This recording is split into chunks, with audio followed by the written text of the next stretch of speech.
त्रिभुजों की समरूपता।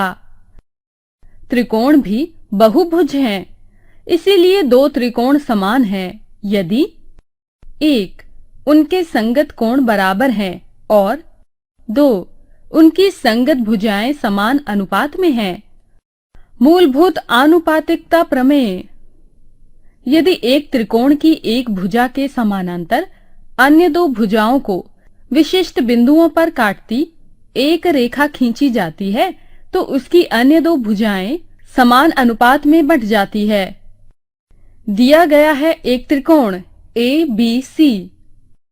BC के समानांतर एक रेखा I क्रमशः AB को D बिंदु पर और AC को E बिंदु पर काटती है।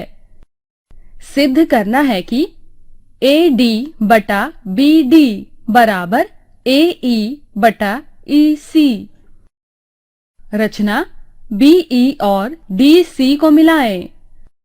EF चतुर्भुज AB और DG चतुर्भुज AC खींचें। सिद्ध। चतुर्भुज ADE और चतुर्भुज BDE पर विचार करें। हम जानते हैं कि त्रिकोण का क्षेत्रफल बराबर 1/2 गुणा आधार गुणा ऊंचाई। 1. अब चतुर्भुज AED और चतुर्भुज CED पर विचार करें। त्रिभुज ADE का क्षेत्रफल बटा त्रिभुज CED का क्षेत्रफल बराबर 1/2 AE गुणा DG बटा 1/2 EC गुणा DG बराबर AE बटा EC। 2.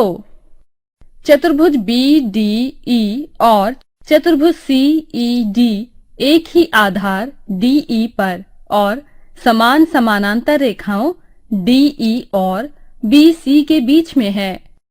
इसलिए चतुर्भुज BDE का क्षेत्रफल बराबर चतुर्भुज CED का क्षेत्रफल। 3. समीकरण 3 का समीकरण 1 और 2 के बाएं पक्ष में उपयोग करने पर हमें मिलता है त्रिभुज ADE का क्षेत्रफल बटा त्रिभुज BDE का क्षेत्रफल बराबर त्रिभुज ADE का क्षेत्रफल बटा त्रिभुज CED का क्षेत्रफल। AD बटा BD बराबर AE बटा EC। इससे संकेत मिलता है।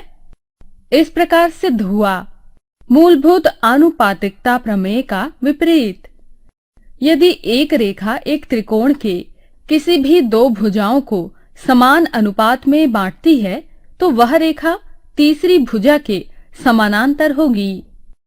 दिया गया है चतुर्भुज ABC एक रेखा से जो भुजा AB को D पर और भुजा AC को E पर इस तरह काटती है कि AD बटा DB बराबर AE बटा EC।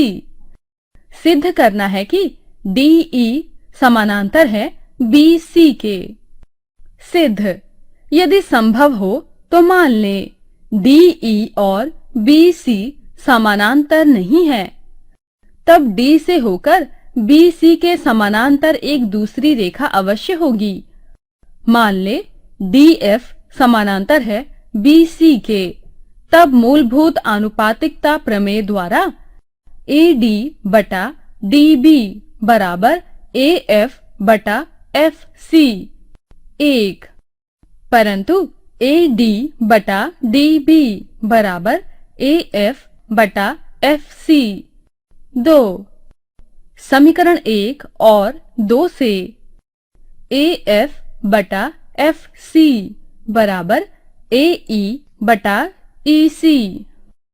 इससे संकेत मिलता है AF बटा FC जमा 1 बराबर AE बटा EC जमा 1।